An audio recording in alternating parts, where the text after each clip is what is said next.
wees nie, hoor. Voorreg vir my om julle almal te kan verwelkom.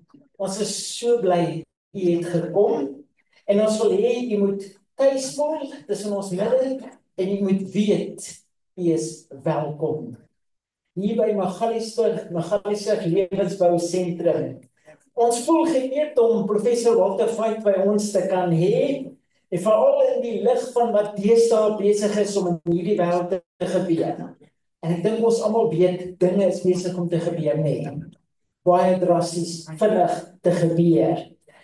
Maar voor ons hom aan julle gaan voorstel, net vinnig 'n paar huisreëls. Eerstens, die badkamers. Weet jy wat vreemd is?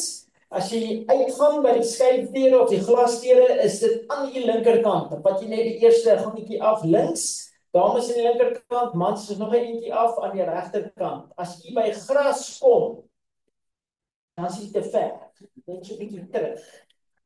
Dan kinderversorging, ons het vir die kinders voorberei, so as hulle nog klein is, maar hulle kan al 'n bietjie onafhanklik wees, is jy welkom om hulle sommer nou gou agtertoe na die saal. Ons sê, Here, baie dankie vir die voorreg dat ons het, om in u genade by mekaar te kan kom, in hierdie tye wat ons lewe. Ja, Here, dinge is besig om te gebeur in hierdie wêreld. Ek bedoel, jy hoef nie eens slim te wees om te besef, maar dinge is werklik besig om te gebeur. In politieke gebied, maar ook op geestelike gebied. En Here, ons wil vra dat u ons asseblief vanaand sal seën met u kragtige teenwoordigheid. Dat u Heilige Gees ons midde sal vul, dat u die bose en die donkerte sal weghou, dat u die hand oor die toerusting en alles sal hou, dat u die hand oor professor Veit sal hou, en dat u naam bo alles groot gemaak sal word. Ons plaas ons nou in u magtige hande, en ons vra dit in die naam van ons verlosser Jesus Christus. Amen. Professor Veit, is ons voorreg, en ons is bly u saam met ons.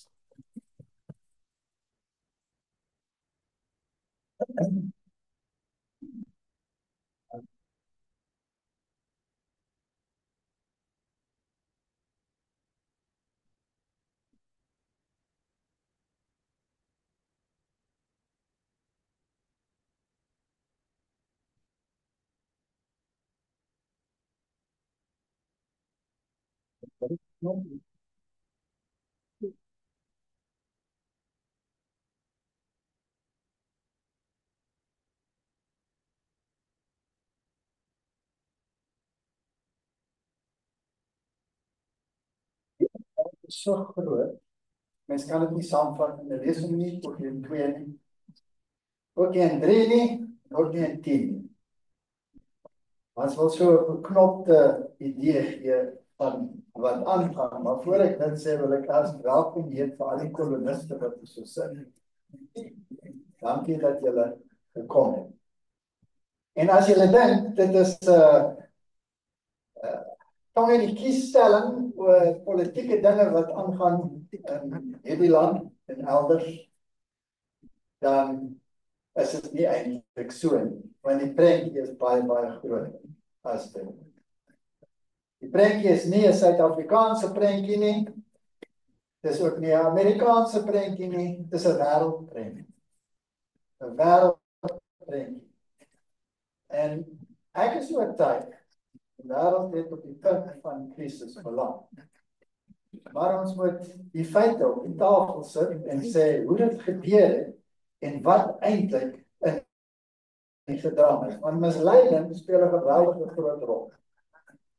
Misleiding is 'n poging om julle iets te laat glo wat nie werklik is.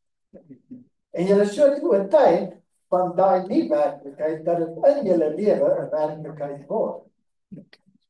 En dat julle dan denkbeeldige prentjie het van 'n vyand wat jy probeer vernietig en jou nou ook probeer dryf. En jy verdedig jouself teen daardie vyand wat eintlik net 'n pion is van 'n groter prentjie. En as ons dit verstaan, dan kan ons 'n beter prentjie kry van wat aan die gang is. Daar's 2 magte in die wêreld wat met mekaar in botsing is. En hulle is nou al 6000 jaar in 'n borsing betrokke. Twee magte. En al twee daai magte maak aanspraak op absolute totale beheer. Al twee magte. En die een gaan nie ingee vir die ander een nie. En as jy probeer vrede maak tussen hulle, dan gaan jy opgevryf en opgevrommel word en uitgesloeg word. En dan gaan niks oorbly van jou. So kies maar een van die twee kante. Maar daar is ongelukkig nie 'n derde een nie. Daar's nie 'n draad waarop jy kan sit. Nou wil ek net eers weet, wie is vir die eerste keer in hierdie kerk? Okay. Ek het die groot lesing wou vanaand gee, maar ons het besluit ek sal hom môre gee. Moet asseblief nie môre mis nie, want môre praat ons oor die groot oomblik van Christus. So vanaand is ons voorberei. Wat selfs nie wees vir baie van julle, jammer ek het vervul met saam verbring en dan nie by die huis bly. So hy is nou maar hier, ons moet maar saam met hom leef. So, wie is hierdie twee magte en wat is hulle aanspraak en hoe ver sal hulle gaan? Wel, een is God. En God het vir ons die lewe op voorwaarde van gehoorsaamheid gegee. Die dag wanneer jy van daai vrug eet, gaan jy sekerlik sterwe. So, die lewe is voorwaardelik aan 'n spesifieke stel norme. Dis waar God staan. En jy kan hom nou uit die rand doen, of jy kan sê, dis nie regverdig nie, hoekom doen hy dit aan my, hoekom gee hy vir my die lewe, en dan sê hy, maar as jy nie voldoen aan sekere vereistes nie, dan was ek jou uit. Dan gaan ek jou doodmaak. Jy gaan nie meer lewe nie. Klink 'n bietjie rof, né? Want dis 'n werklikheid. Want die stel norme wat hy het, is die basis van sy regering, dis die 10 gebooie. En as jy hulle opbreek, dan is dit liefde. Die 10 gebooie is liefde, liefde teenoor God en liefde teenoor jou naaste. En as almal daai 10 gebooie hou, dan kan 'n mens 'n samelewing van verdraagsaamheid hê. As jy weier om hulle te hou, dan gaan jy 'n samelewing van onverdraagsaamheid hê. So God is nie onregverdig nie, hy sê van die staanspoor af, ek gee jou die lewe, ek is die bron van die lewe, maar jy het voorwaardelik. Jy is gehoorsaam teenoor my. En ek sê nou vir julle, dat daar kom 'n tyd, wanneer almal voor die regterstoel gaan staan, nie een uitsondering nie. En hulle keuse gaan bepaal of hulle lewe of hulle nie lewe. Dis so eenvoudig soos dit, dit is om die Bybel op. So jy doen wat ek sê, of ek maak jou dood. Klink rof, né? Klink rof. Is dit 'n tiran? Jy doen wat ek sê, of ek maak jou dood. Nou ja, die ander party sê, ek wil wees soos die Allerhoogste, ek wil my troon sit in die noorde, en ek wil soos God wees. Ek sal bepaal wie lewe en wie nie lewe. En ek het dieselfde vereistes. Jy doen wat ek sê, of ek maak jou dood. Nou al twee van hulle werk deur, soos wat Iran ook maar maak, jy proxies. Jy verteenwoordigers. En die verteenwoordiger van God deur die eeue is 'n kerk. En sy kerk is maar vrot. Baie vrot. Maar daar is lede in die kerk wat nie vrot is. Of wat probeer om nie vrot te wees. Dis sy genade. En die ander het ook 'n kerk. Hy het ook 'n organisasie waardeur hy sy wil uitoefen. En nou moet ons kies tussen die twee. Al twee sê, jy doen wat ek sê, maak nie doen. So, waaroor gaan dit nou eintlik? Dit gaan oor 'n keuse oor die karakter van die een wat jy wil dien al dan nie. Dit gaan oor sy karakter. Wil ek met so 'n entiteit saamleef? Of wil ek nie? Nou net soos die media, het die een die voorreg om die ander ene te beswadder, soos wat hy wil.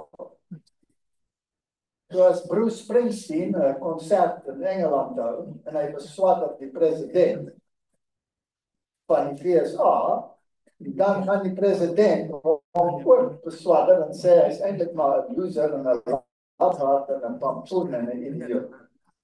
Dit het nou net gebeur, né? Dit moes seker gelees het nie, so jy het nie gedoen het nie. So die media is betrokke by naamskending. Naamskending. Wat beteken naamskending? Jy spreek die man se naam verkeerd uit, dis naamskending, né?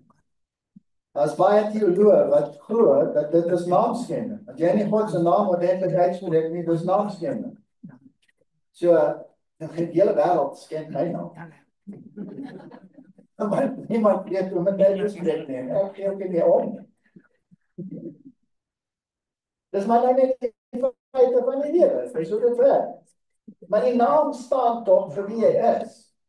Jy moet die familienaam hoog gaan. Beteken ek sê Fiet, of Piet, of Poets, of whatever. En hou daar hoog. Nee, beteken dit nie. Jy moet dit in 'n edelike vorm aan mense presenteer. Dit is wat dit beteken nie. So die hele studie is eintlik 'n studie oor die karakter. Die eienskappe en die voorwaardes is dieselfde vir die een of vir die ander. En die aanspraak is absoluut. Nou die een sê hy is die skepper. En die ander ene is verwaand genoeg om die skepper werk te neem en sê, buig net voor my neer en aanbid my en al die koninkryke sal ek jou gee. En jy kan net dit doen as jy so verwaand is om te glo dat die koninkryke aan jou behoort. Is dit nie so nie? Die koninkryk moet aan jou behoort, as ek kan ek jou nie aanbied. Ek gebruik altyd die voorbeeld, ek kan nie vir my kinders Buckingham Paleis in my testament agterlaat nie. Al wil ek dit doen en al sit ek op 'n papier, sal dit niks beteken nie, maar dit hoort nie aan my. Dat sal net lag vir my, die man het 'n skroef verloor. En dis hoe dit werk. Maar hier, in hierdie geval, die een glo werklik dat hy volkome besit het. Terwyl die ander ene sê, die God sê, al die beeste op 1000 reëls behoort aan my. Ek besit alles. En ek gee dit vir die wat my liefhet en gehoorsaam sal wees aan my, en die ander sal ek vernietig en uitdryf. So kom my volkie, gaan daar na die land Kanaan, maak hulle vrek en jaag hulle uit en ek gee vir julle die grond. Dis nou kras gestel. Het dit gebeur. Presies wat hy doen. So wat dink julle gaan die ander ene doen? Dink net 'n bietjie daaroor, wat gaan die ander ene doen? En dan begin dink in Suid-Afrikaanse konteks. So kom ek gesê, daar kom koloniste. Die ander ene sê, nee. Kom mense, julle wat my wil doen, kom ons jaag daai klomp in die see, maak hulle vrek, sny ek julle af, sing liedjies oor hulle, wat ons ook al doen, maar raak ons slaaf van hulle, want hulle wil nie my wil doen nie, hulle wil die ander ou se wil doen, maar dit dood, ek gee vir julle die grond.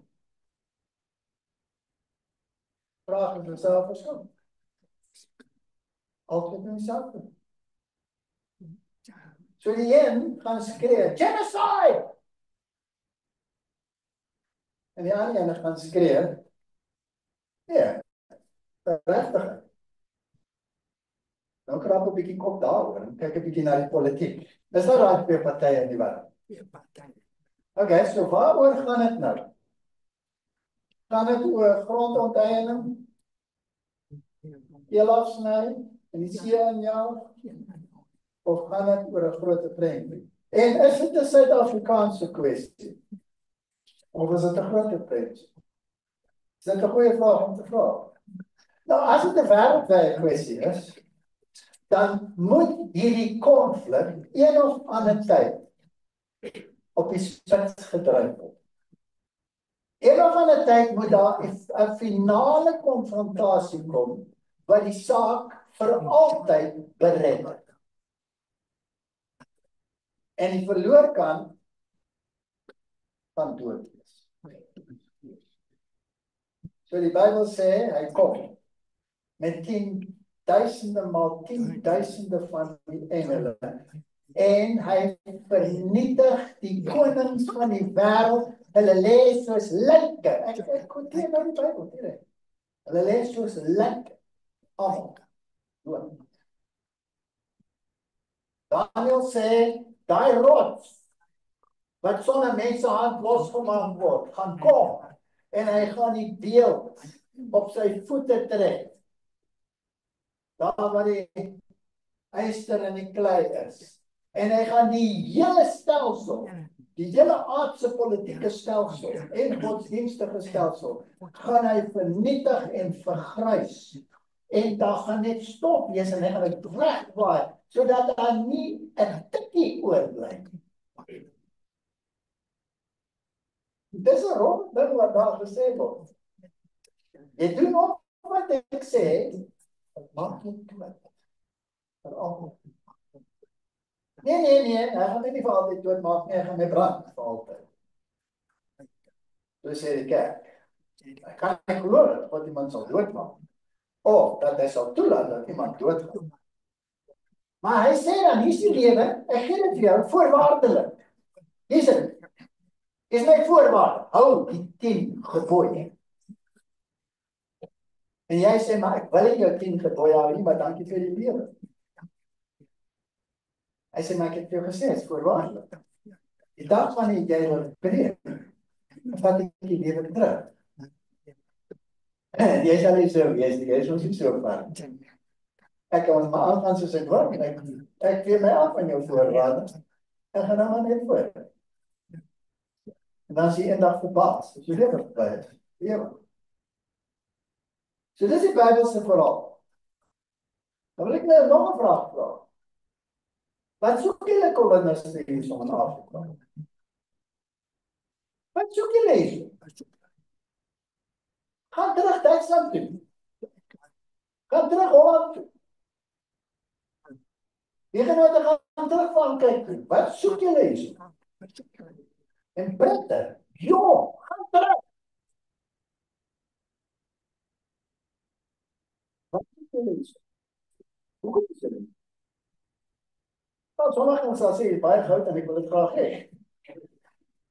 Maar die eerste klomp het nie hiernatoe gekom omdat daar baie goud was nie. Hulle het nie eens geweet die eerste klomp.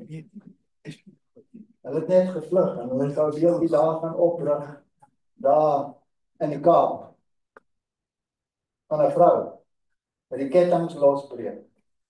Waarvan het sy gevlug? Van wie het sy gevlug? Hoekom is sy hier? Sy het gevlug vir iets wat die kerk in die ou dae die Romeinse gevaar genoem. Nou, ek is nou amper 51 jaar getroud. Volgende maand is ek 51 jaar getroud. En 51 jaar gelede het my vrou, wat 'n enige meisie is, was. Die uitnodiging is uitgestuur na die familie om te kom na die troue met hierdie fabel wat lid was van die Romeinse gevaar. En raai hoeveel van die familie het na die troue opgedaag. Nou.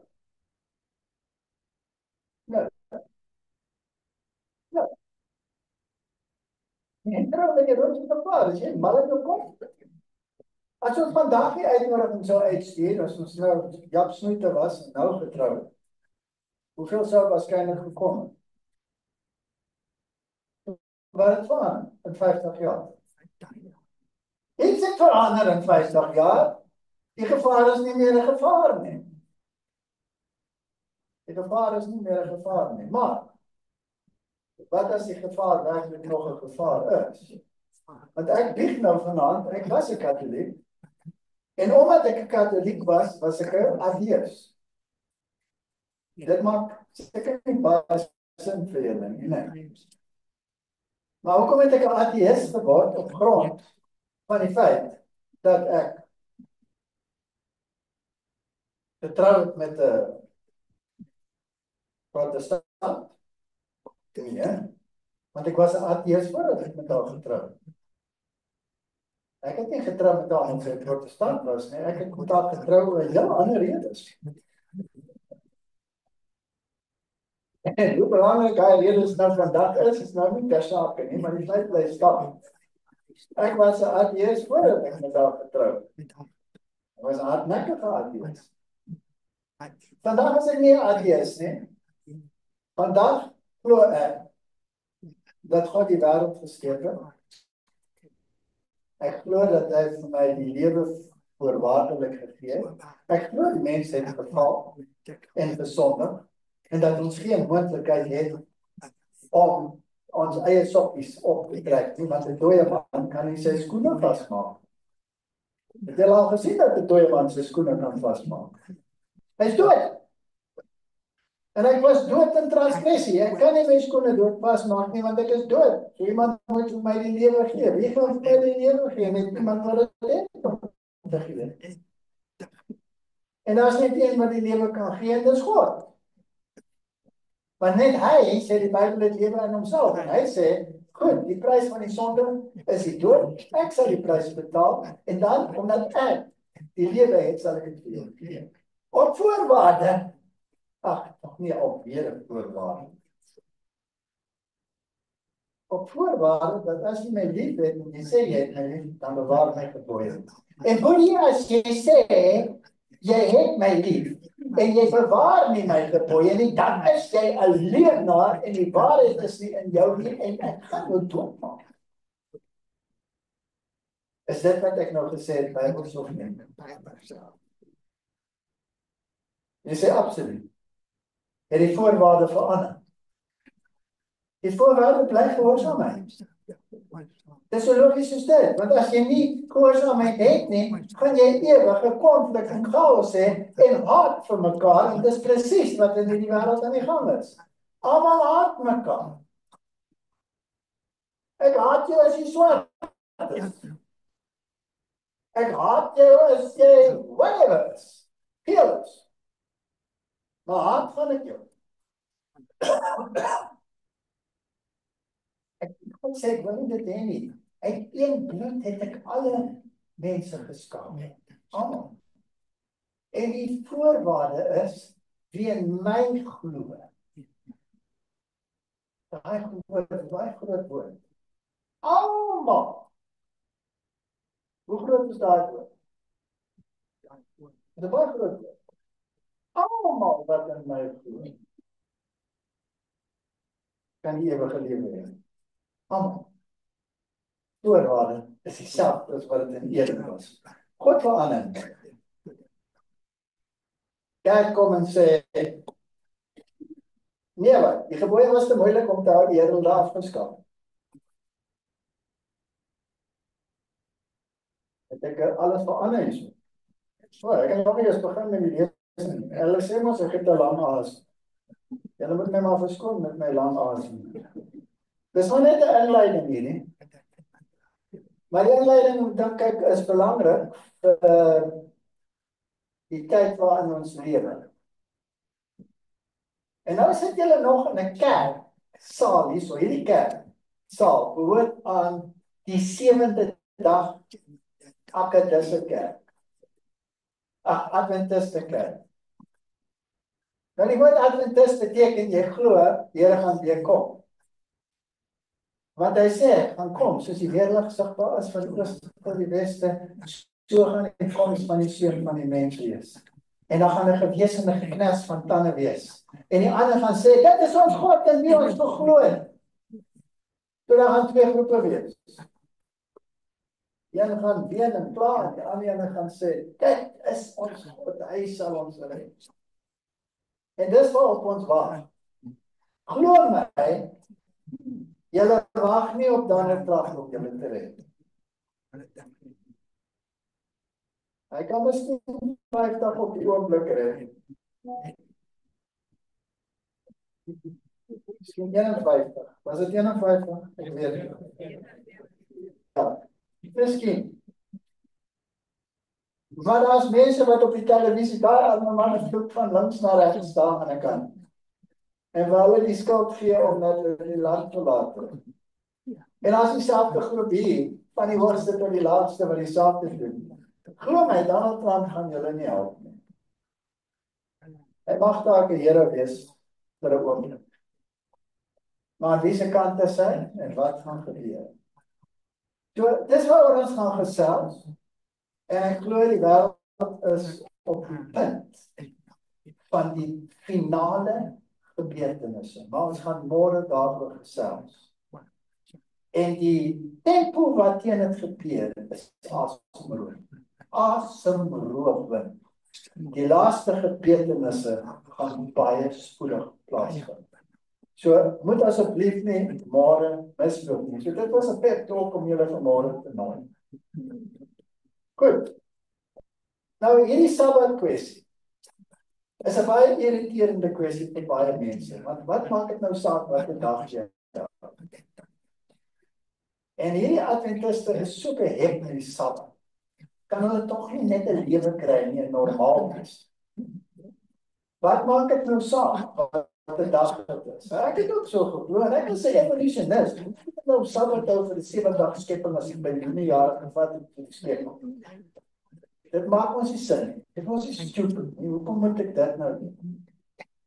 Wat was my hele denke vervange was? Ek weet nie, was my hele denke vervange? So, kom ons gesels 'n bietjie vanaand oor die Sabbat as 'n basis. Maar die Sabbat is net een skakel. Die prentjie is baie groot.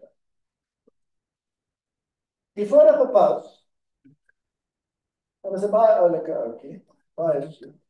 Sy naam was Frans. En hy het gesê, die grootste oorlog op die oomblik is die familie. Die plek van die familie in die samelewing. Die plek van die familie in die samelewing is in gedrag. En die enigste manier om vir die familie 'n gevoel van eenheid en hegtheid te gee, is daarom net om een dag 'n week die hele familie bymekaar te hê. So ons het 'n dag van rus nodig wat gesinkroniseer is, sodat die hele familie bymekaar gaan wees by daardie dag. En die hele wêreld onderhou Sondag, so Sondag is die dag wanneer ons 'n gesinkroniseerde rusdag wil hê vir die familie. En hy skryf in sy ensiklika Laudato Si, ons soek die rusdag, nie net vir die familie, maar vir die hele samelewing, en tog asseblief vir die moederplaneet, want sy is siek, en haar melk droog op. So ons moet iets doen aan die samelewing. Dis sy oproep gewees. En 'n dokument oor 2025, en ek glo hierdie jaar is 2025, het hulle beplan om sekere dinge in te bring in die FSA byvoorbeeld. En een van hulle is weer die dag van rus. Of die dag wat gesinkroniseer kan wees, sodat almal by mekaar kan wees. So die default dag gaan Sondag wees volgens daai dokument. En die pause oor die tydperk het dit almal beamoen. Die Europese Sondag Alliansie is ook aan boord. En in Europa werk dit anders as in die FSA. Want in die FSA is kerk en staat ten minste volgens die grondwet van mekaar geskei. Wat nie die geval is in Europa. So Europa het reeds Sondag wet in hulle wetgewing verskans, maar nie almal pas dit toe nie. maar dis reeds daar en die vakbonde en almal is aan boord dat dit 'n daadwerklikheid moet word, maar hulle wag vir leiding van iewers voordat dit geïmplementeer kan word. En daai leiding gaan binnekort 'n realiteit wees. So Francis het gesê Sondag het 'n samebindende eienskap wat vernietig word as jy werk op 'n Sondag. So dit is negatief vir die familie. En die term wat reggemaak moet word is die familie. Maar dit gaan baie dieper as dit. Chick-fil-A is een van die firmas in die VSA wat besluit het, ons gaan Sondag nie werk. En sekere wetgewings het hulle verplig om te werk en hulle het word weggeweier. Al word hulle uit 'n dorp of 'n stad soos New York uitgegooi. Op grond daarvan hulle staan vas. So daar is hierdie beweging in die wêreld. En die aarde het 'n rustdag nodig. Want sonder rus gaan die aarde versluit. En môre gaan hy niks meer produseer nie. Niks. Hulle gaan almal niks meer hê. Alhoewel die Bybel sê oestyd van nooit verdwyn tot die einde. Maar dit is 'n groot wêreldbeweging en alles dui op 'n rus wat nodig is. Nou die katekismes van die Katolieke Kerk van die Konsilie van Trent het gesê dat die kerk van God het dit goed geag om die onderhouding te skuif van die Saterdag Sabbat van die Bybel na die Sondag toe, omdat die Here opgestaan het. Dis hulle rede daarvoor. So die kerk het die besluit gemaak.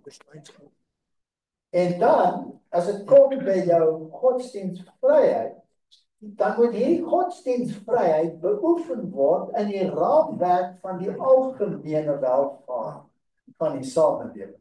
The common good. So, ons gaan vir jou godsdienstvryheid gee om te glo en te maak soos jy wil, as dit voorwaarde die algemene welvaart van die samelewing bevorder. Nou die vraag is, wie bepaal wat is die algemene welvaart van die samelewing? Wie bepaal dit? Die kerk bepaal dit. So jou godsdienstvryheid is beperk tot 'n definisie wat gegee word deur die kerk. So die Sondag kwessie teenoor die Sabbat kwessie is 'n belangrike twispunt. Want God sê 6 dae sal jy arbei en al jou werk doen, maar die 7de dag is 'n dag van rus. Op hom gaan jy geen werk doen nie. Want ek is die skepper. En ek het hierdie wêreld in 6 dae Kleistop. 6 dae geskep en daaroor sê ek vir jou, jy moet hierdie dag eerbiedig. En dan sê hy op 'n ander plek, want ek is die God met jou heilig. Ek is die een. Nie daai ene. Want daai ene sê, jy word gered, jy werk. Wat is die kern leerstelling van protestantisme? As jy nou protestantisme moet vat, en jy moet die kern leerstelling van protestantisme daar hoog hou. Wat is die kern van protestantisme?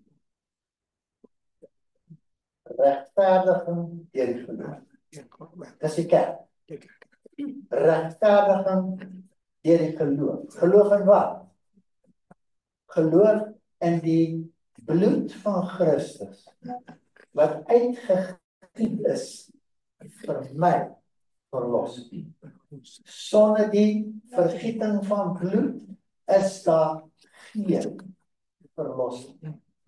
So my enigste verlossing lê in die bloed van die lam wat my sonde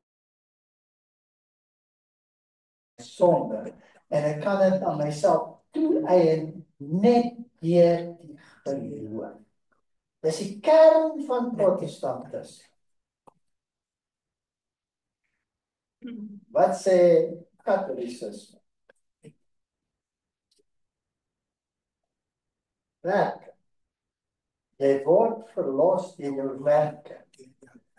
Jy betaal vir jou eie sondes. So as jy nie genoeg gedoen het om hemel toe te gaan nie, dan gaan jy in 'n tussenfase in die vagevuur en daar betaal jy die prys vir jou sonde en die kerk kan vir jou skep van die meriete van ander, maar ander ook Christus of Maria, of wie ook al, en jou 'n hupstootjie gee om in die hemel in te gaan. So katholicisme verloon die versoening. Jy's nie gered deur die bloed van die lam. Jy's gered deur jou werke en Christus was die perfekte voorbeeld van gehoorsaamheid. Dis katholicisme, maar dis nie Bybels. Dis heidense geloof. Islam verloon die versoening. Allah het nie 'n seun nodig wat die prys betaal vir jou sondes. Daar is nie 'n lam van God wat die sondes wegvat nie. Twak doktrine. Weg daarmee. Die Jode sê daar was nie 'n Messia wat die prys betaal het en die lam van God geword het. Dis hoekom jy 'n Abrahamse akkoord hê tussen katholicisme, Islam en die Jode, want al drie verloor die versoening. En as julle eensgesind is oor daai gedagte, dan kan julle langs mekaar sit en mekaar die hand gee en 'n soppie of twee saam nuttig. Dis in die netedop waaroor dit gaan. Dis presies wat in die wêreld aangaan. So hier is 'n probleem nou. Die Sabbat sê, want ek is die God wat jou heilig. Esegiel, hoofstuk 20. Ek is die God wat jou heilig. Derhalwe hou ons 'n bietjie Sabbat. En die Katolieke Kerk sê, nee, ek is die een wat jou heilig. Ek is die een wat jou die heilig gee. En die werke wat ek vir jou voorskryf, is dat jy moet deelneem aan die sakramente. En as jy deelgeneem het aan die sakramente, dan het jy genoeg gedoen om hemel toe te gaan. En een van die sakramente is die mis, wanneer ons God verander, wanneer ons 'n broodjie verander in die letterlike God, en dan eet jy hom. Nie as die heidene het hulle gode geëet nie. Nie as die heidene net op die gedagte kom en sê God op tevrede. Maar katholicisme, goed, en verkondig dit. Terwyl die Bybel sê, onthou wat ek vir julle gedoen het. Doen dit ter herinnering van wat ek vir julle gedoen het. So ons het twee stelsels. En ons sal môre sien hoe ver hierdie stelsels gaan. Want die een is 'n verteenwoordiger van God in die woord, en die ander een is 'n verteenwoordiger van die draak. En die draak het hom sy setel gegee en sy troon en mag. En die twee gaan in konflik kom. So daar is 'n paar dinge. 2 Tessalonisense 2 sê, want die verborgenheid van die ongeregtigheid is al aan die werk, net tot hy wat nou teerhou uit die weg geruim is.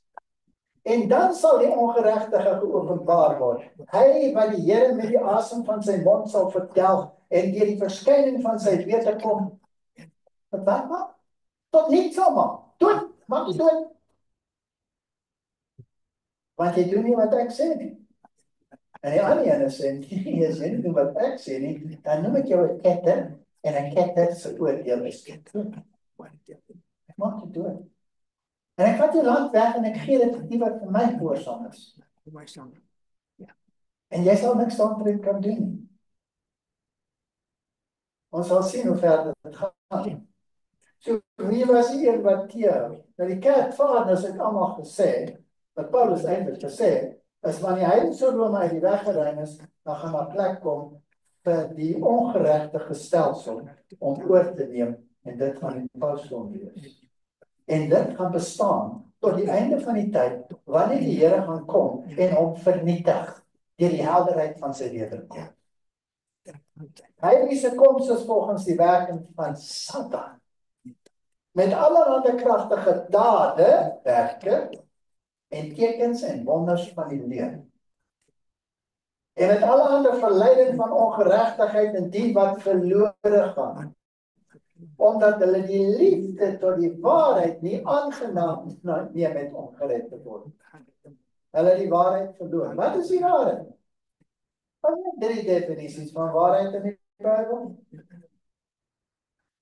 Ek is die weg, die waarheid en die lewe.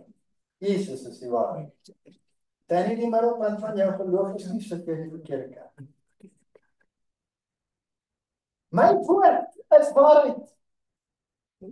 As jy nie Genesis glo nie, dan glo jy nie vir God nie. Dan kan jy ook nie vir Openbaring glo nie, want dan is die hele Bybel klaar. Letterlik. My woord is waarheid. Hoeveel word geïnvesteer om die woord tot nie waarheid te verklaar? Hoeveel fondse gaan jaarliks in die proses om die woord van God ongedaan te maak? Dink net, hoeveel professore is daar in die wêreld wat salarisse verdien? Ek was een van hulle. Om evolusie te verkondig. Hoeveel museums in die wêreld het net een doel om God se woord ongedaan te maak? Hoeveel geld gaan in die Smithsonian in? Hoeveel geld gaan in die Britse Museum in? Hoeveel geld gaan in die Suid-Afrikaanse museums in? Hoeveel geld gaan in die betaling van die paleontoloog wat daar werk? Dink net 'n bietjie daaraan. Of dink aan die hele navorsingsmilieu van die wêreld, waaraan daar gedink word. Die woord is nie waarheid nie. My woord is waar. Baie populêr om die woord te glo vandag, glo my. Ek is al in die gesig gespoeg in die universiteit, letterlik. Omdat ek vir die woord gestaan het. Een van die professore het voortgekom en in my gesig gespoeg. Dis hoe ernstig het is. Baie ernstige saak. My woord is waarheid. Die derde definisie is, my wet is waarheid. En om dit net duidelik te stel, sê Psalm 119 my gebooie. As jy dit nou nie verstaan nie, die wet, my gebooie is waarheid. As daai 3 komponente nie in jou kerk is nie, dan verlaat jou kerk asseblief.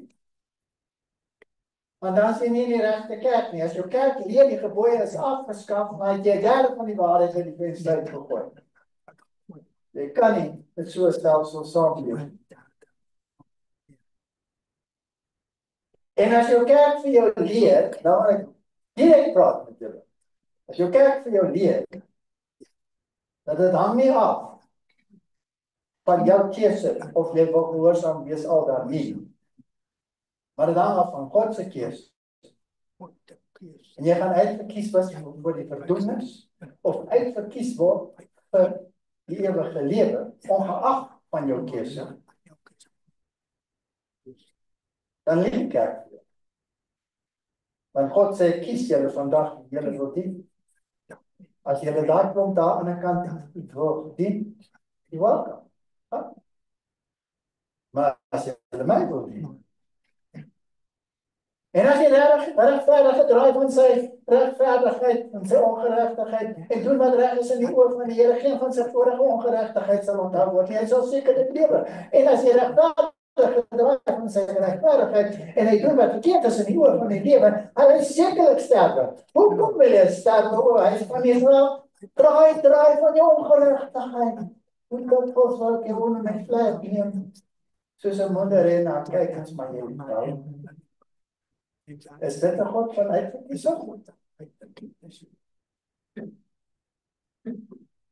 Keuse lê by ons. Goed, so hier is 'n stelsel van ongeregtigheid en sommige het 'n bietjie meer ongeregtigheid as ander en daar's een groot mega stelsel wat sê ek is die moeder van alle kerke. Bybel noem dit die moeder van die boere. En al die afskuwelike dinge van die aarde. Abominations, gruwels. En as dit kom by gruwels in die Bybel, is dit altyd afgoderry. Afgoderry. Die gruwel, Milko, die gruwel, Astor, wie die gruwel ook al is, dat julle die heidense gode aanbid, as julle die beelde aanbid, dis 'n gruwel. As julle 'n stelsel wat heidens is aanbid, dis 'n gruwel. So hier is die stelsel van ongeregtigheid.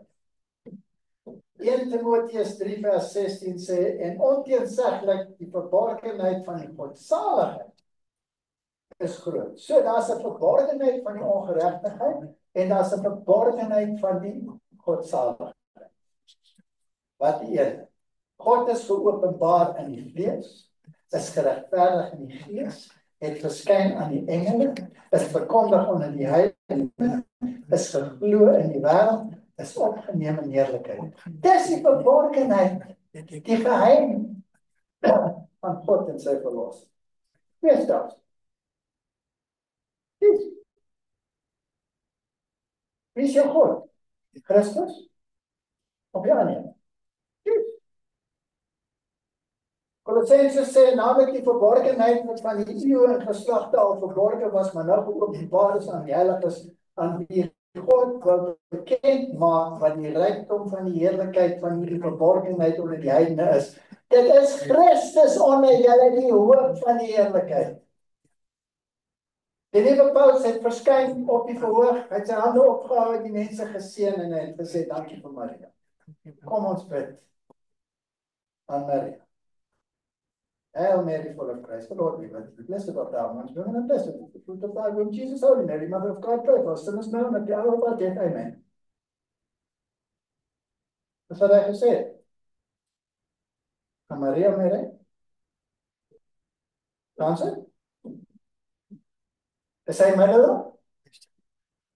Volgens die katholieke is sy is mede-advokaat en mede-middelaar.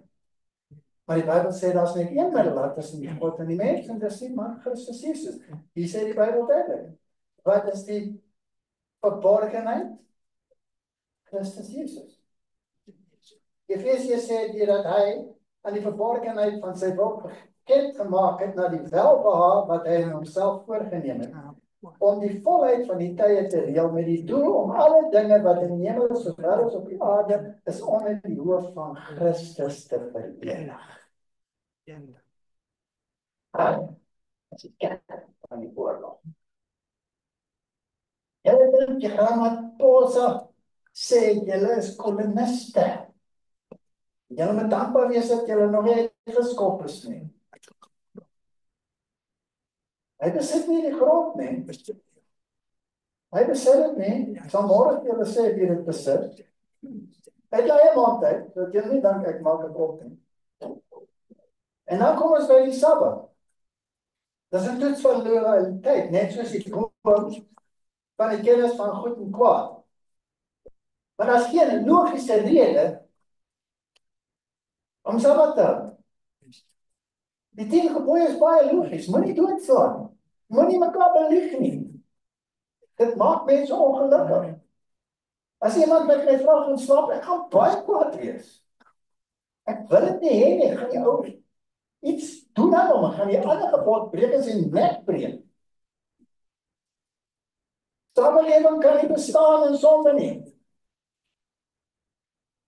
Maar hou die 7de dag. Dis nie logies nie. Hoekom moet ek dit hou?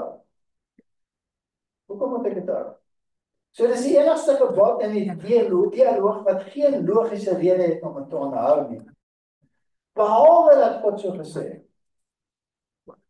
God het gesê, onthou hierdie dag, ek wil met jou spesiaal ontmoet op daardie dag. Ek wil hom tersyde stel om 'n gesinkroniseerde tyd van eenheid met jou te hê. As geen rede om hom te hou, behalwe dat hy so gesê het. En hy is ingestel in Eden. Hy is nie ingestel op Sinai nie. So die Sabbat is soos die boom van die kennis van goed en kwaad. Die boom van die kennis van goed en kwaad. Die Bybel sê, hy het mooi gelyk. Die vrug het goed gelyk. Die vrug was goed om te eet. Waarskynlik het die slang daar gesit en gesmil aan die vrug. En die Here het gesê, die dag as jy aan daai vrug vat, wat so mooi lyk, mag hy sterf. So hoekom mag ek nie die vrug eet nie? Daar's niks fout met die vrug nie. Dit lyk nie. Ek proe waarskynlik net so lekker soos sonde. Is maar so, nee. Daai ander lyk is mos altyd lekker, net vir 'n oomblik, totdat die nagevolge kom. Dan skree jy soos 'n maatvat. Dis mense, maar dis die realiteit. So hoekom mag ek hom nie eet nie? Maar God het gesê, ek wil kyk, gaan jy na my luister of gaan jy nie na my luister nie? Gaan jy my glo of gaan jy my nie glo nie? Nee, wat kan ons nie so ernstig wees nie. Wat het Nimrod gesê na die vloed? God wou dit doen. En dat die Here ons nie meer vernietig met 'n vloed nie. Die Here het nou net gesê, ek gaan julle nie meer vernietig met 'n vloed nie. So wat het hy gesê? Deur 'n toorn te bou. Ek hoor nie wat God gesê het nie. Dit is wat die wet maak is alleen dan. Dit maak net nie sin nie. So sonde het in die hemel begin. Waar Satan begeer het om aan God gelyk te wees. Nou as God klaar 'n dag gekies het en gesê het, hierdie dag lê ek op syde, om julle te sê, ek wil gemeenskap met julle hê op 'n spesifieke tyd. Nie dat ek op die ander dae nie by julle is nie, maar dan wil ek gesinkroniseerde eenheid hê. Dan kan die Satan mos nie dieselfde dag kies nie. So hy kies 'n ander dag en sê, nee, my dag. Dis soos die ou. As ek sou skei, ek is nie van plan om te skei na 51 jaar, nee maar. En my kindertjies is nog klein en hy sê, ek is die nuwe gesag in die kinders se lewe. En ek weet, jy het nou besoekersregte op 'n donderdag, maar dit pas nou. Jy kan hulle net kry op 'n woensdag. En ek sê, maar skus, ek het net af op 'n donderdag, en dis ook met die hof gereël het, dat ek hulle elke donderdag sien, en sê, maar luister, boet, jy verstaan nie. Ek is die nuwe gesag in die plaas, en jy sal na my luister, woensdag kan jy hulle sien. Ek sê, ek kan hulle nie op woensdag sien nie, want ek het 'n hofbevel wat sê, ek moet hulle op 'n donderdag sien. Ek sê, ek gaan nie helemaal uit. Stupid hofbevel nie. Woensdag is beskikbaar vir jou, dat ek het al lief. Ek sal kyk of aan 'n rookvoet en sy neusheid kan kom. So waaroor gaan dit nou? Gaan dit nou oor die dag wat ons beklei, of gaan dit oor wie het gesag? Wie het gesag? En hy het nie gesag nie, is my kinders, nie syne nie. Hy lieg as hy sê hy is sy kinders. En dan sê Satan, julle sal self kan onderskei wat reg moet is, julle het nie die wet nodig nie. Julle sal soos God wees. Dit is ongelooflik dat hy so iets maak. So wat sê die katekisme van die Katolieke Kerk? Die Katolieke Kerk se katekisme, artikel 460 sê, die woord het vlees geword om ons deelgenote te maak van die goddelike natuur. Want die seun van die mens, daar staan dit daarvoor. Want die seun van God het mens geword, sodat ons God mag word. Hy het sy goddelike natuur met ons gedeel. Hy het mens geword, sodat ons God kan word. Dit kom uit die katekisme. Dis direk die leen van Sara. Nou hier is 'n artikel, The Berean Culture, en dit is geskryf deur Dave Watt. Hy is 'n evangelikale man. So hy is nie 'n Adventist. En hy sê, die slang het vir Eva beloof dat sy soos God sal word. En hierdie leen is die hooftema wat in fiksie voorkom, science fiction, soos Gene Roddenberry, wat Star Trek geskryf het.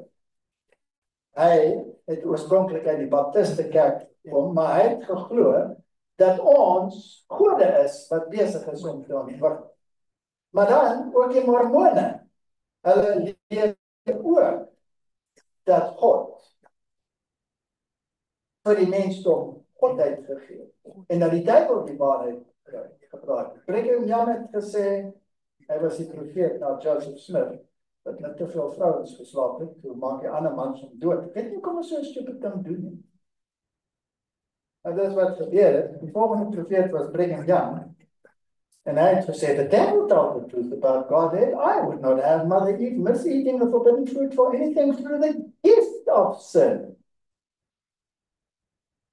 Man can achieve godhood. Ongelooflike leerstelling. Ongelooflike leerstelling. En hoe ver gaan het verder? Norman Vincent Peale.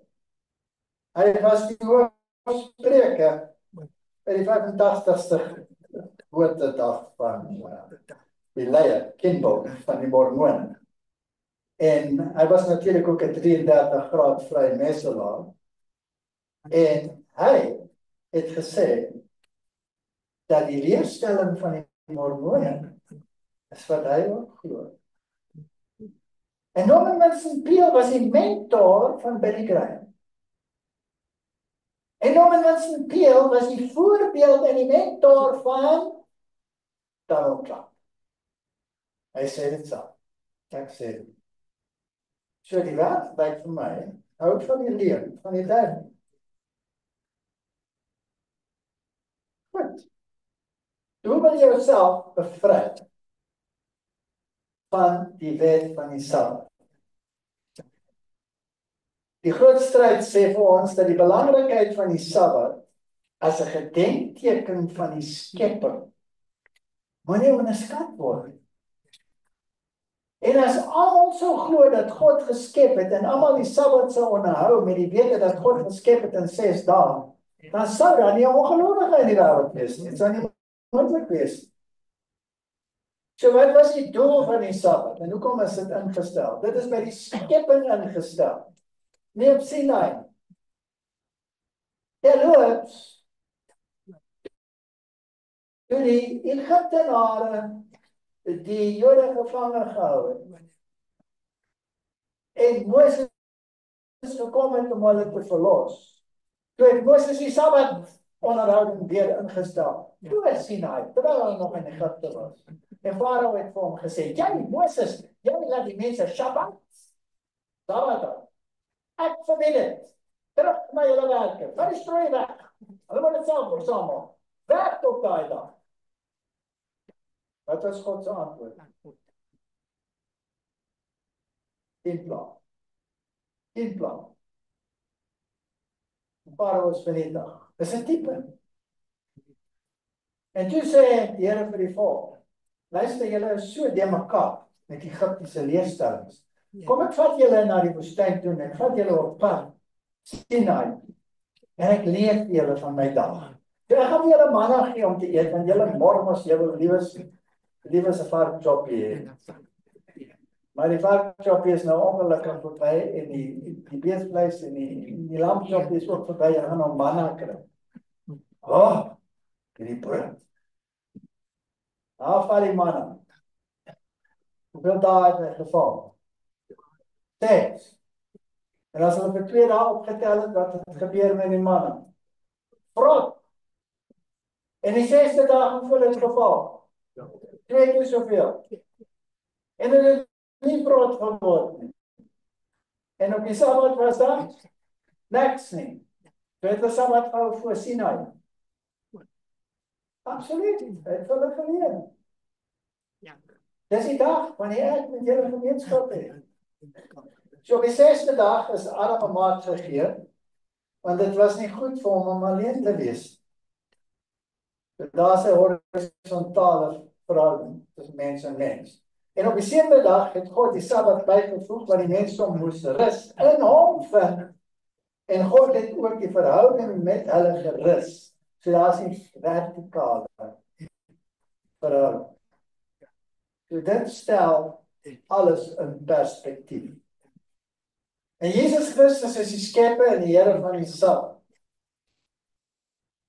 Die mensdom is heeltemal afhanklik van hom vir alle lewe en bestaan, aangesien hulle geen lewe in hulle self het nie. So, ons enigste lewe wat ons kry, is uit Christus. En dan Christus het die prys betaal vir die oortreding van die wet, deur die mensdom op die 6de dag van die week, en sodoende sy liefde vir hulle gedemonstreer. Op die 6de dag van die week sterf hy. Hy rus in die graf en die disippels onderhou die gebooie volgens die gebod. Volgens die wet. Sê die Bybel. En vroeg die eerste dag van die week het hy opgestaan. Nergens sê dit dat die dag verander is nie. So Christus voltooi sy werk op die 6de dag. Hy sê, dis voldoen. Die prys is betaal. En hy rus in die graf die 7de dag. En hy begin sy werk op die eerste dag. Hy gaan hemel toe om te kyk of sy offer aanvaar is. Die heiligdom word in gebruik geneem deur die bloed van die lam, nie met die bloed van skape en bokke, maar met sy eie bloed het hy ingegaan. En hy word die middelaar en die hoofpriester tot vandag. Nergens is die Sabbat weg. So Jesus het nie gekom om een jota of dit of van die wet af te skaf of te verander nie. En diegene wat dit probeer doen, verdraai die Bybel.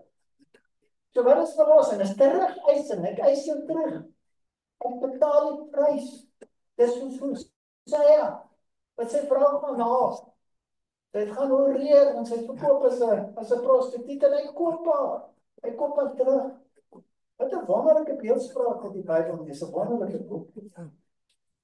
Want ons wat geglo het, gaan die rus in, soos hy gesê het. Daarom het ek in my troon gesweer, hulle sal nie rus ingaan nie, alhoewel sy werke van die grondlegging van die wêreld af volbring is. 4 vers 9 sê, daar bly dis 'n Sabbat rus oor vir die volk van God. Want wie in sy rus ingegaan het, rus ook self van sy werke soos God van syne. So ons rus in die voltooide werk van God. Nou sê die vyande van die Sabbat, julle is werkgeoriënteerd. Julle dink julle gaan gered word omdat julle die Sabbat hou. Hallo, die Sabbat staan vir rus, nie vir werk nie. As ek die Sabbat hou, dan rus ek. Dan werk ek juist nie. As ek 'n ander dag kies, dan is dit werke, want God het nie so gesê nie. So eenvoudig soos dit. So die genesings wat Jesus op die Sabbat uitgevoer het, was ontwerp om te wys dat hy die hersteller, die verlosser, die lewegewer, die Messias, die Godmens was, want niemand anders as God. So jy kan laat sien as jy van geboorte af blind was nie.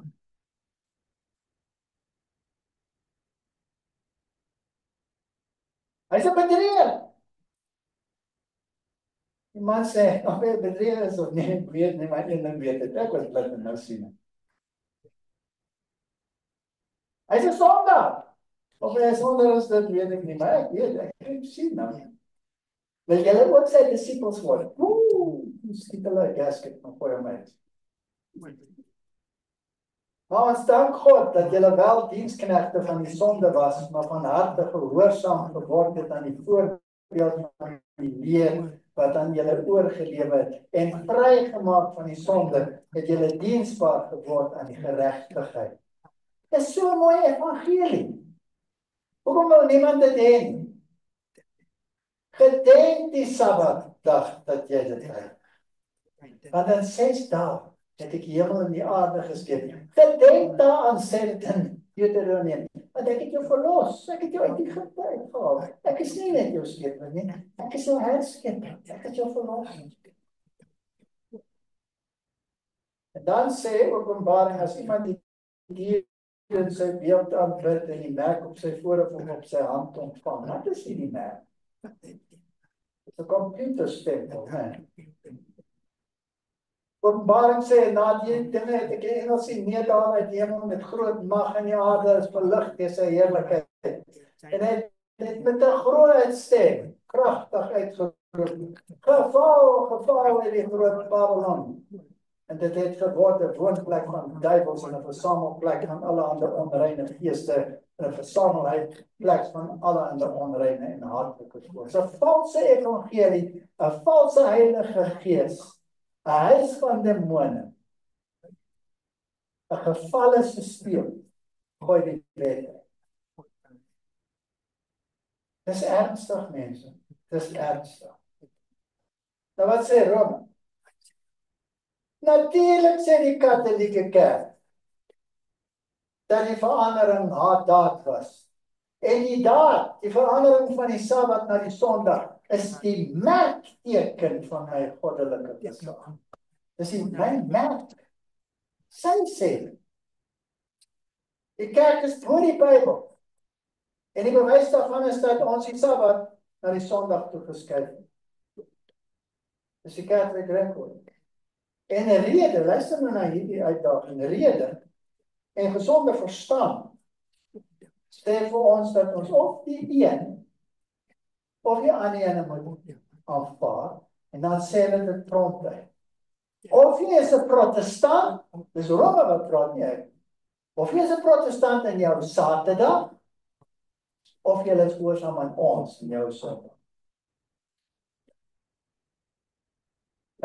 Met daai uitdaging, ek kom uit 'n Katolieke stal uit. Wat moet ek nou maak? As ek 'n protestant wil wees, en ek wil protesteer teen hulle gesag, dan sê hulle vir my, dan moet ek Saterdag hou. En wat sê die Bybel? Presies dieselfde. En dan kom die kerk en sê, onthou, die Bybel sê, onthou die Sabbatdag. Die Katolieke Kerk sê, nee. Deur my goddelike mag, wat 'n verwarring. Raak ek ontslaaf van die Sabbatdag en ek beveel jou om die eerste dag heilig te hou. Nie ek wat so sê nie. En hierdie is die merk van ons autoriteit. Om God se woord as sy te bestaan. Dis arrogansie. Ons staan voor die woord van God. Dit is goed, sê die Katolieke Kerk, om die Presbyteriane, dis die Calviniste, die Baptiste, die Methodiste en alle Christene wat sê die Bybel is hulle maatstaf, om hulle te herinner dat hulle eintlik ons eerbiedig, die Sondag te hou. Kerk wat so sê. Ja. So wat ons impliseer Sabbat te hou. Om die Sabbat te hou sonder verhouding is werk. As 'n kerk toe gaan, God het gesê moet Saterdag gaan hou, maar die Saterdag. Want hoe kan ek nou nie rugby toe gaan nie? Dit hierdie keer die ek het my uit, maar God het so gesê gaan dit maar doen. Dis nie 'n verhouding nie. Sabbat beteken 'n verhouding. Ek wil gemeenskap tyd met jou uitvoer. Die meisie kom vir jou kuier, sy sê kom Woensdag. Dis jy by die huis, ja, ek is daar Woensdag, maar ek gaan nie eens Donderdag vir jou aandag doen. Kan dit werk?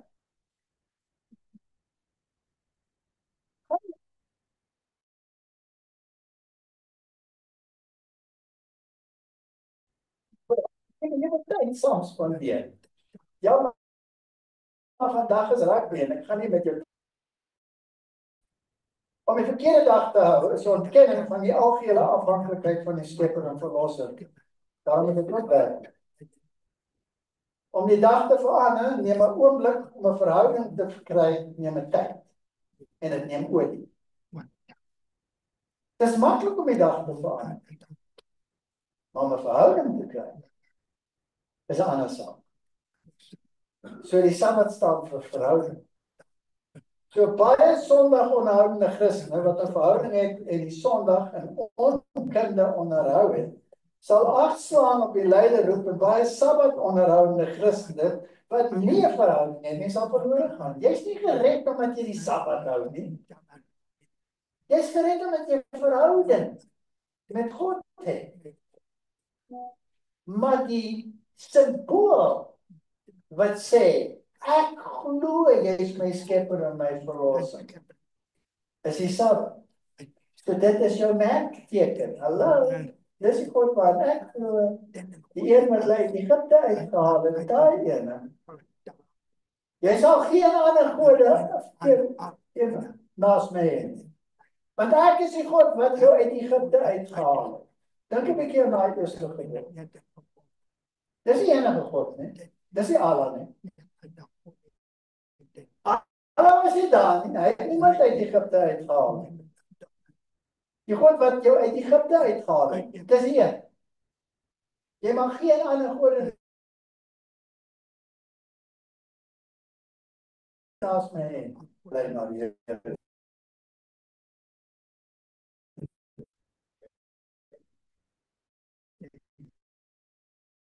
Amen.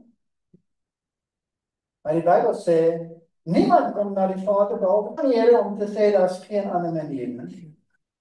Ek vertel altyd die storie, ek gee 'n lesing in Duitsland, en die tannie daar in die gehoor is praat vir my.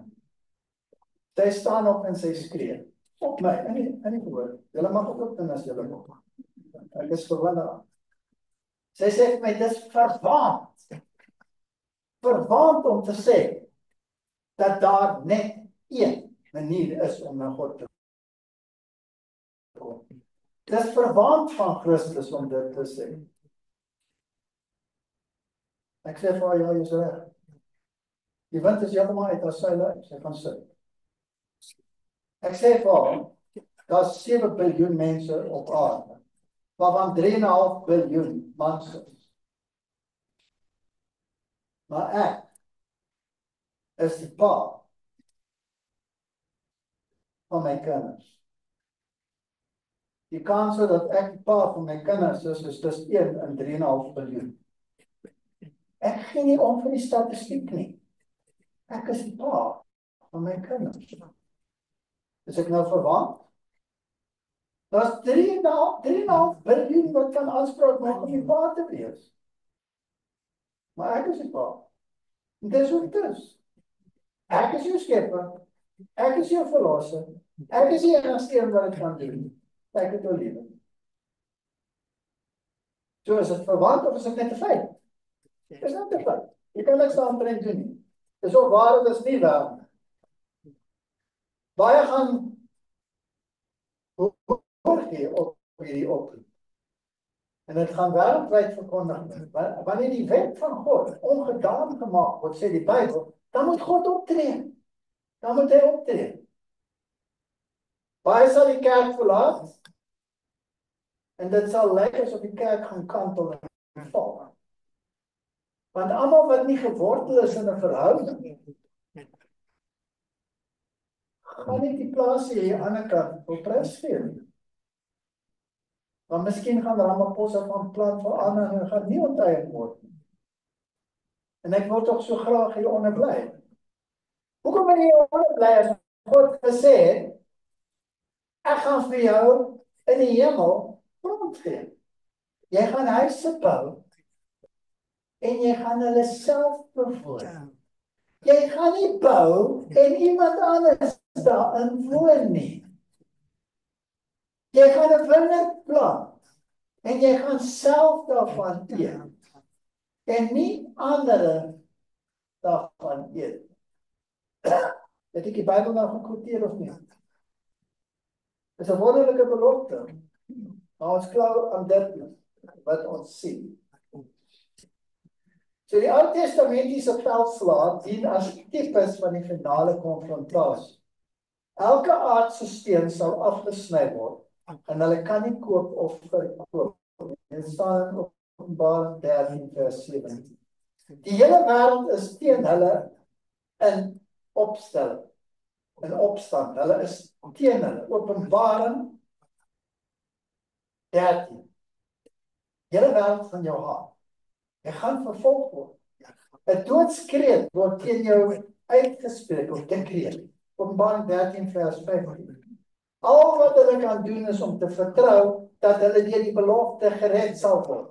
Hulle sal sê, ons God sal u nie teen hulle straf terugoefen nie, want in ons is geen krag teenoor die groot menigte wat teen ons gekom het nie, en ons weet nie wat ons moet doen nie, maar ons oë is op u. Dis wat die Ou Testament vir ons sê.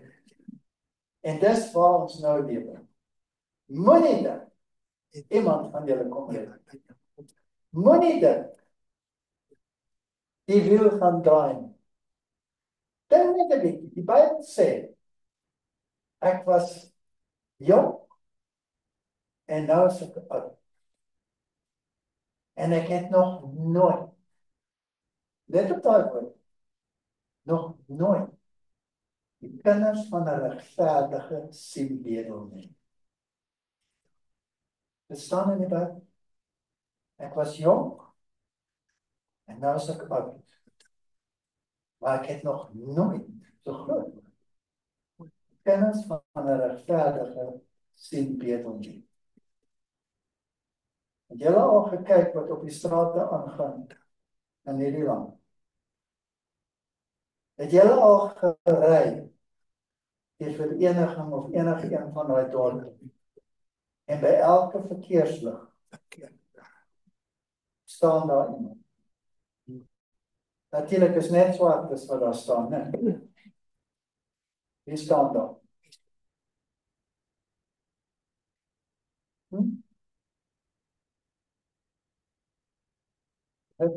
Is dit hoe dit moet wees? Waar is God se belofte? Die wiel gaan draai. Ons is nou onder, maar ons gaan weer bo wees. Nee, as jy nie die voorwaarde nakom nie, gaan jy nie weer bo wees. Ons is in die toestand waarin ons is as gevolg van ons ongeregtighede. Toe ons regeer, is daar geen twyfel dat ons die mag misbruik het nie. Daar's geen twyfel nie. En dat ons die geleentheid wat God vir ons gegee het om die evangelie te verkondig, weggesteek het. En gesê, ons is die uitverkore volk, ons is alright, Jack, ons is uitverkies, jy moet die res is verdoen. Op grond van wat se kriterium ook al. Jy kan maar self jou eie kriterium uitdink. En dan dink jy, ek is alright, Jack. Nee. Hoekom het Israel geval? Hoekom is Jerusalem vernietig? Hoekom is sy huis woes en leeg? Wat beteken woes en leeg? God se verteenwoordigheid het homself onttrek, omdat hulle gedink het, ons is die volk, ons is gered, die res is maar net koeie. Trap op hulle. Nou draai die wiel, en die ander manne sê, ons is die manne, kyk, ons is boom, trap op hulle. Julle gaan net so bars. Moenie dink julle dag gaan nie kom nie. Moenie jou verlustig in die bedelaar waar daar staan by die verkeerslig nie. Moenie jou verlustig in hom nie. Die dag gaan kom. Jy maak op reg met die Here, of jy is weg. Hy gaan kom. So die enigste manier om die komende krisis die hoop te bied is om te onthou. Hy is die pottebakker, ons is die klei. Hy is die skepper, ons is die skepsel. En eers wanneer ons weer daai totale afhanklikheid geleer het, want ek sê nou vir jou, elke enkele ding waaraan jy vasklou. Of dit nou jou bank is, of dit jou grond is, of dit die mense is wat jy ken, elke ding waaraan jy vasklou in hierdie wêreld gaan afgesny word, daar gaan niks oorbly. Niks. Jy gaan nie meer toegang kry tot jou bankrekening nie. Jy gaan niks meer kan doen nie. Jy sal nie eers mag beweeg nie. Ons het dit geoefen onlangs in COVID. Was net so 'n klein oefenloopie. 'n dress rehearsal. Nou, dan 50 miljoen keer erger. Dis wat op ons wag. As jy nie daai verhouding het nie, dan moet jy dit nou kry. Want anders gaan dit te laat. Daarby sê Jesegiel, het dit ook my Sabbate aan julle gegee om 'n teken te wees tussen my en hulle, dat julle kan weet dat dit ek is wat julle heilig. Dit is hulle wat uit die groot verdrukking kom. Hulle het klere gewas en hulle klere wit gemaak in die bloed van die lam. As jy die bloed veronagting, is jy aan die vyand se kant. Dis jammer. Die groot godsdienstige organisasies in die wêreld wat hierdie kernwaarheid ontken, sit met 'n probleem. Groot en wonderlik as die werk is, sal hulle sê, Here God almagtige, regverdige en waaragtige, U weer koning van die heerlikheid, want U alleen is heilig, want al die nasies sal kom en voor U aanbid, omdat U regverdige dade geopenbaar word. Dis die Here wat ons gaan red in die krisis wat kom. Die Sabbat gaan 'n kernrol speel. Maar onthou die Sabbat staan net vir 'n verhouding en 'n erkenning aan wie ek myself oorgegee. Die Sondag, volgens die Katolieke Kerk, is 'n erkenning dat jy hulle mag erken as die redder in jou lewe. En as jy nou deel wil wees van die ekumene en die dokument Charta Ecumenica onderteken, waar jy sê, jy aanvaar die oppergesag van die paus in jou lewe, soos wat die kerke almal gedoen het, kan dit maar ontken soveel soos ons wil. Dan het ons 'n ander God gekies. En dit is waarop ons nou afspeel. En môre gaan ons sien hoe ver ons gekom het en waarheen dit lei. En ons is op die drempel van die finale vergelding, waar jou keuse en die hele keuse van die wêreld, elke volk en stam en taal en nasie aan die lig gaan kom. En julle moet kies. Julle staan of onder die bloedbevlekte banier van die banier van verlossing deur werk. Een van die twee. So, môre gaan ons reguit praat. Ons gaan sê wat aangaan, wat die finale dinge is wat gaan gebeur, en dat we besig is om te gee. En ek is baie ernstig. Ek dink die lesings is baie tydig.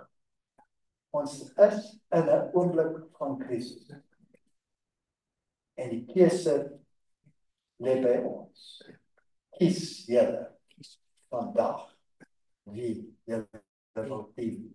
En as julle nie 'n verhouding het nie, of julle verstaan nie hoe om dit te doen nie, dan ons het 'n middelaar wat bekend is met ons swakhede. Jy gaan na hom toe. Jy hoef nie na 'n predikant of deur 'n predikant of 'n priester na hom toe te gaan nie. Jy gaan direk, ons het toegang tot die troon. My eerste gebed wat ek gebid het in my lewe was in 'n Katolieke kerk. Ek het gewag vir 'n priester om my sonde te vergewe. Dis 'n ware storie. was 'n ateïs, maar ek het weer betrokke geraak met godsdienst. En ek sit in daai kerk, want dis al wat ek ken. En ek wag vir die priester om iets wat ek gedoen het, wat my geplaai. Ek het 'n student verrenoveer in my klas, dat hy geheilig. Ons het gesê, het sy glo in God. En dit het my gewete geplaag. En ek wou bieg vir die priester. En die onnozele man is besig om inkopings te doen. Nou stel jy voor, as ek uit daai kerk uitloop en die priester was nie daar nie en ek kon dit nie bely nie en 'n bus ry oor my nie, is ek dood. Ek het daai man nodig. Hy moet nou daar wees, waar is hy? Ek gaan daar die non toe en ek sê vir die non, waar is hy? Nee, hy moet inkopies, hy sal seker net nou hier wees. En ek sit daar in die kerk en ek kyk na die liggie wat beteken die gekonsentreerde of die toegewyde kosheer is daar, die liggaam van Christus lê daar. Ek kan vir hom vra, maar dis die liggaam van Christus, dis die dooie God wat daar lê. En dan gaan jy my gedagtes, maak dit my sin nie. Hoe kan ek praat met 'n dooie God? En dis hoekom ek moet wag vir die priester. Maar as die priester nie nou kom nie, dan is hy my nie, is ek verlore. Ek het die priester nodig en die onnooslik weer doen dan kom nie. Die stelsel maak nie sin nie. Ek kan mos nie praat met 'n dooie God nie. En ek moet nou die priester hê en hy is nie daar nie. En daar draai iets in my kop. En ek sê hardop in die kerk. Ek is klaar met hierdie klag. Want sulke onnoosele stelsels kan nie waar wees. En ek sê, as jy bestaan, en ek lig my vingers so op in my kerk. As jy bestaan, openbaar jouself aan my. Want ek is klaar. En ek loop by daai kerk. En ek gaan aan met my lewe. Dat is 'n gevaarlike ding. Want hy het hom gehandel. Ons het 'n lewende God. Jy kan hom gevind, jy kan met hom praat direk, jy het nie daai priester nodig nie. Daai stelsel is leeg. Het net hom nodig. En hy verstaan. Hy verstaan dat ons verward is, van ons is verlief. Ons hele lewe lang. Ons is verlief. Alles wat ons vertel word, is 'n leuen. Ek het 'n doktersgraad in leuns. Dis 'n feit. En ek het die leuen verkondig vir jare en jare en jare. En geld verdien daardeur, brood op die tafel gesit, deur 'n leuen. So daai God verstaan. En hy het empatie en simpatie met elkeen van ons. Gaan hom toe. Sê vir hom, ek is verward, help my. Help my om te verstaan. En kom môre, kyk waar jy ons op pad is. Kom ons eindig met 'n gebed. Hemelse Vader, ons dien eintlik 'n wonderlike God. Hy sê is 'n God van liefde. Nie een van die ander gode het ooit bewys dat hulle 'n God van liefde is en hang daar aan 'n kruis. Volbloed. Om vir my sondes te betaal. Hy het my nog nooit gedwing. Hy het net sy arms uitgestrek en 'n uitnodiging aan my gerig. En aan almal wat wil luister. Die ander ene, hy jaag die skape van agter, maar die loop voor en die skape volg. Ek glo, Here, dat die mensdom nou 'n besluit moet maak. En ek is bevrees dat die grootste meerderheid die verkeerde besluit gaan maak. Dit was nog altyd so in die geskiedenis. In die voorvloedwêreld was daar net 8. En van hulle was vrot. Wat geglo het. Wat die gesê het. Mag daar meer wees aan die einde van tyd. Dis my gebed in Jesus naam. Amen. Dankie. Môre word 'n rowwe dag. Moenie dit mis word nie. Ek wou daai lesing vandag gee, maar besluit miskien môre. Fantasties. Baie dankie professor Walter. Ons sien u uit na môre 9:00 asseblief, is welkom.